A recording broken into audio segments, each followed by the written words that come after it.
빌립보서는 특별히 무엇을 강조한다고 말씀드렸죠? 기쁨이죠. 기뻐하라. 그것이 주제입니다. 그래서 빌립보서 하면이란 기쁨이 착 나와요. 제가 우스갯소리로 얘기하지만 옛날에 어떤 신약학 교수가 있었는데 학생들에게 시험을 냈습니다. 빌립보서에 관해서 논하라. 그랬더니 어떤 학생이 기뻐하라. 이렇게 썼대요. 그러니까 교수가 아니 내가 그렇게 간단하게 한 단어로 쓰라는 것이 아니라 좀 길게 쓰라. 그렇게 원하는 것이니까 좀 길게 쓰라고 했대요. 그랬더니 그 학생이 뭐라고 썼냐면 내가 다시 말하노니 기뻐하라. 이렇게 썼다는데 그렇죠? 오늘 본문에 보면 사실은 사도 바울은 기뻐하라는 말을 반복하는 것 이것은 굉장히 좋은 것이다. 이렇게 말하죠. 1절 보면 끝으로 나의 형제들아 주 안에서 기뻐하라. 너희에게 같은 말을 쓰는 것이 내게는 수고로움이 없고 이것을 갖다가 한두 번이 아니라 계속 말한다 하더라도 나는 수고로움이 없고 너희에게는 안전하니라. 그러니까 우리 기독교인에게 이 기쁨이라는 것은 굉장히 중요한 단어입니다. 단어로서만 중요한 것이 아니라 실제로 기쁨이 있느냐 없느냐가 그리스도인이냐 그리스도인이 아니냐를 판가름하는 하나의 시금석이 될 수도 있어요.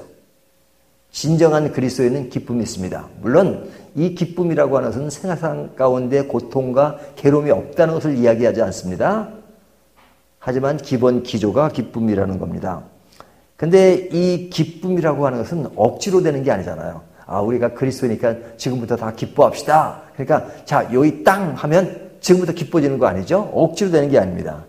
또 안 되겠어. 내가 지금까지는 슬프게 살았지만 내일서부터 마음 딱 먹고 기쁘게 살 거야. 그렇게 해가지고 마음 먹었다고 기쁘게 되는 것이 아니죠. 그렇게 된다면 얼마나 좋겠습니까? 이 기쁨이라고 하는 것은 한순간에 웃을 수 있는 즐거움을 말하는 것이 아닙니다. 내 생활 깊은 곳에서 자리 잡은 기초가 기쁨인 것이죠. 그러니까 때때로 생활 가운데 어려움과 괴로움이 있다 할지라도 그것을 전부 커버하는 그 기초가 기쁨이기 때문에 슬픔 중에도 기쁨을 전제로 한단 말이죠. 우리의 기본적인 삶이 기쁨에 있다는 겁니다. 자, 그렇다면 기쁨은 어떻게 가능한 것인가? 그것이 중요하죠. 기쁨의 가능성을 오늘 본문은 어떻게 이야기하냐면 제일 첫 절부터 이렇게 시작합니다. 끝으로 나의 형제들아 주 안에서 기뻐하라 그러죠. 자, 기뻐하려면 어떻게 해야 가능합니까? 주 안에 있을 때. 주 안에서 기뻐하라 그러잖아요. 주 안에서 기뻐하라. 그러니까 주 안에 있을 때 가능합니다. 달리 말하면 주 안이 아니라 주 밖에 있을 때는 진짜 기쁘지 못합니다.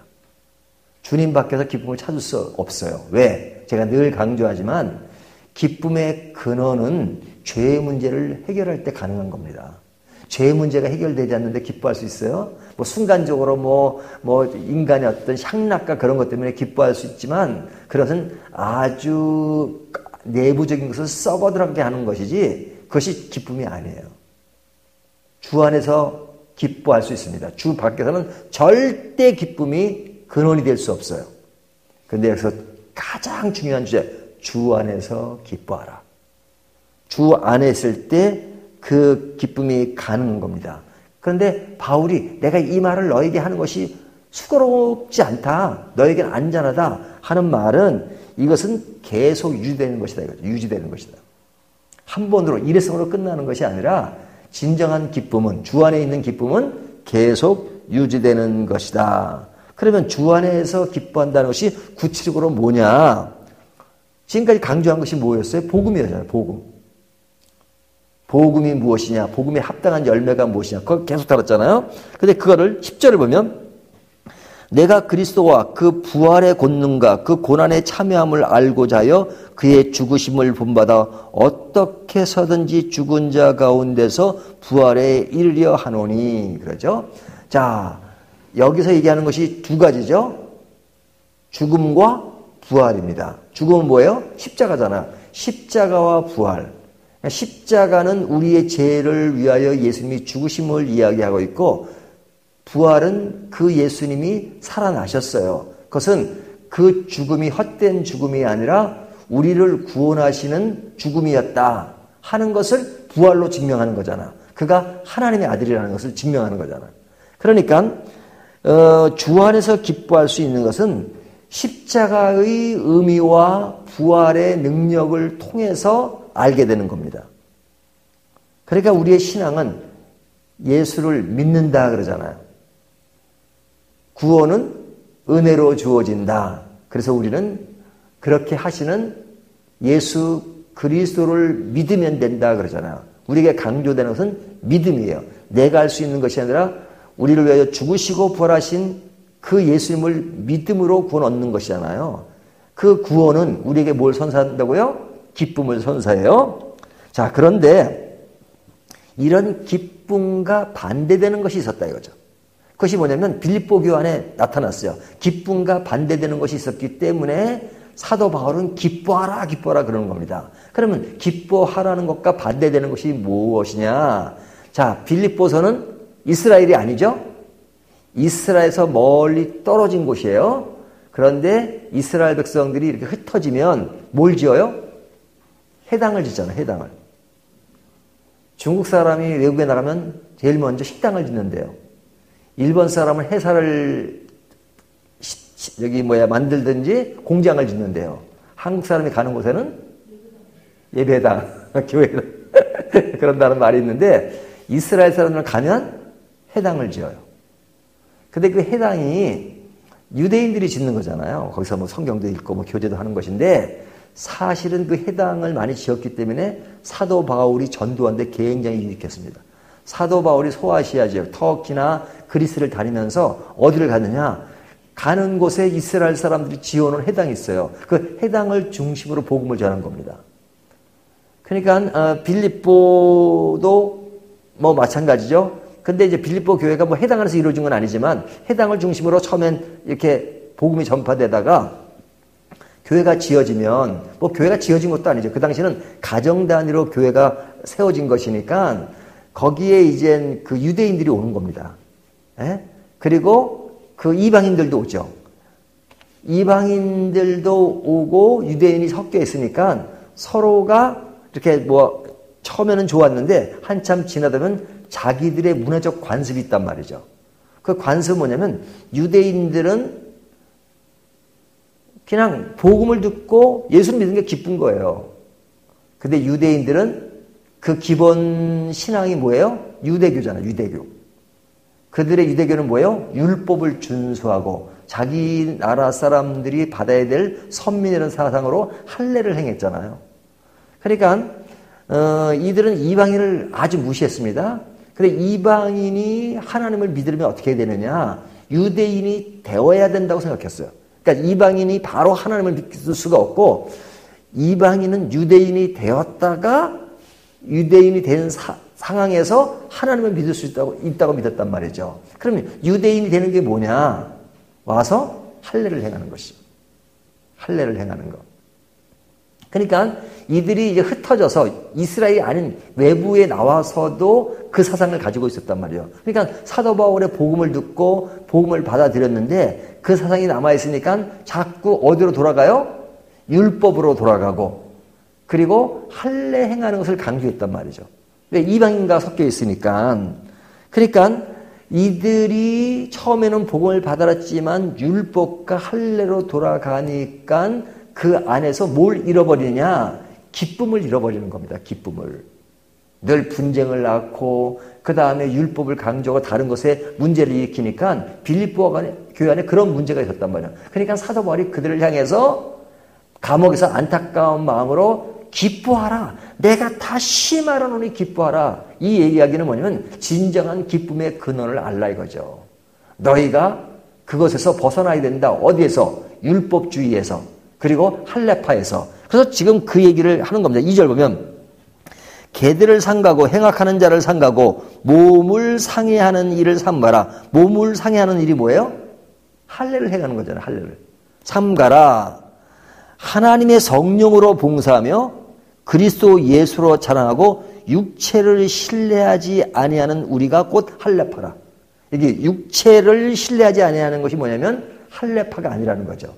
그래서 진정한 할례파는 어떤 사람이에요? 성령으로 봉사하며 그리스도 예수로 자랑하고, 이것이 진정한 할례파다. 그들의 상황을 비유로 말하는 거죠. 그들이 할례를 그렇게 중요하니까 진정한 할례는 누구냐? 육신의 어떤 그런 할례를 행하는 것이 아니라 예수 그리스도를 믿고 성령 안에 거하는 것, 이것이 진정한 할례파다. 이렇게 말하는 겁니다. 그러면서 4절부터 9절까지 이야기는 자신의 경험담을 얘기하는 겁니다. 자신의 경험담. 자신이 과거에 율법주의자였고 할례파 사람이었는데 지금 변해서 어떻게 되었는가 해서 하는 얘기입니다. 그러나 나도 육체를 신뢰할 만하며 만일 누구든지 다른 이가 육체를 신뢰할 것이 있는 줄로 생각하면 나는 더욱 그러하니. 그런 걸로 따지면 나는 더하면 더했지 너희들이 그렇게 하는 것보다 못하지 않다. 그 이유가 뭐냐? 5절. 나는 8일 만에 할례를 받고 이스라엘 족속이요 베냐민 지파요 히브리인 중에 히브리인이요 율법으로는 바리새인이요 열심으로는 교회를 박해하고 율법의 의로는 흠이 없는 자라. 그러니까 그가 율법주의자와 할례파 사람으로서 아주 깊이 빠져 있는 사람이었다 그거잖아요. 너희가 그것을 내세우는데 그걸 따지면 나는 결코 너희들보다도 밀리지 않는다. 하지만 7절 그러나 무엇이든지 내게 유익하던 것을 내가 그리스도를 위하여 다 해로 여길 뿐더러 또한 모든 것을 해로 여기면 내 주 그리스도 예수를 아는 지식이 가장 고상하기 때문이라. 여기에 진짜 밑줄 짝입니다. 가장 중요한 것은 뭐냐? 예수를 아는 지식이 가장 고상하다. 그 예수를 아는 지식은 뭐예요? 복음을 안 거죠. 복음을 아니까 그런 할례와 관계된 율법주의로서 배웠던 많은 것들이 뭐냐? 예수를 아는 지식이 가장 고상하기 때문이라. 내가 그를 위하여 모든 것을 잃어버리고 배설물로 여김은. 자, 그 모든 학문, 모든 것, 이것을 뭐라고 생각해요? 배설물로 생각한다 이거죠. 배설물. 이 율법주의자들이 공부를 엄청 하거든요. 그 모든 것, 내가 세상에 갖고 있는 어떤 세상의 명예, 이런 모든 것이 예수 그리스도의 지식을 아는 그 범주 아래서는 그 모든 것은 아무것도 아니다. 내가 배설물로 여긴다 그러죠. 그러니까 여러분 세상에서 가진 게 엄청 많아요. 배운 게 엄청 많아요. 뭐 아주 박식해요. 단 하나가 부족해. 그게 뭐냐? 예수를 안 믿어요. 근데 어떤 사람은 가진 것도 없고 배운 것도 없어요. 근데 아는 것이라고는 오직 예수 그리스도만 알아요. 그럼 누가 위대한 사람입니까? 세상에는 전자를 위대한 사람으로 생각하지만 그런 것을 이미 경험한 바울은 뭐라고 말하냐면 그거 다 배설물이다 이렇게 말해요. 가장 중요한 것은 예수 그리스도를 아는 지식이다. 복음을 아는 것. 그러니까 여러분은 위대하신 분들입니다. 내가 외적으로 세상에 가지고 있는 모든 것들을 다 합해도 내가 알고 있는 복음에 따라갈 수 없는 것이죠. 복음을 아는 것. 복음을 아는 것이 얼마나 귀한가. 그래서 그 복음을 아는 사람, 세상의 모든 것들을 배설물로 여긴다. 여기는 겁니다. 그것이 필요 없다는 얘기는 아닙니다. 세상의 학문 그런 공부 열심히 할 필요가 있어요. 또 어떤 애들은 이런 걸 보고 이거 배설물이니까 뭐 대학은 무슨 대학 뭐 공부는 뭐 이런 애들이 있어요. 아닙니다. 배설물로 여긴다는 것은 그 고상한 그리스도의 지식에 비해서 그런 것들이 본질이 아니라는 거예요. 본질에 목숨을 걸어야지 본질이 아닌 것에 목숨 거는 경우가 얼마나 많습니까? 본질을 알고 세상의 어떤 것들을 알면 좋죠. 그러니까 진정 기쁜 것은 뭐냐? 그리스도를 알 때 기쁨이 있는 거예요. 성령 안에서 이루어지고 내가 할 수 없는 것은 성령의 말할 수 없는 탄식으로 구해주시고 성령이 나를 선한 길로 인도하시고 성령께서 나를 붙잡아 주시고 넘어질 때 나를 일으켜 주시고 그러니까 기쁘죠. 하지만 율법으로 이렇게 해야지 더 좌절감이 와요. 안 되니까. 내가 예수를 잘 믿어봐야지. 그러니까 잘 믿어봐야 된다고 마음먹어도 돼요? 안 되지. 내 어떤 인위적인 방법으로 안 돼요. 하지만 하나님 나 못하겠어요. 나는 못해요. 하나님이 Don't worry. 내가 해줄게. 성령께서 나를 딱 이끌어가세요.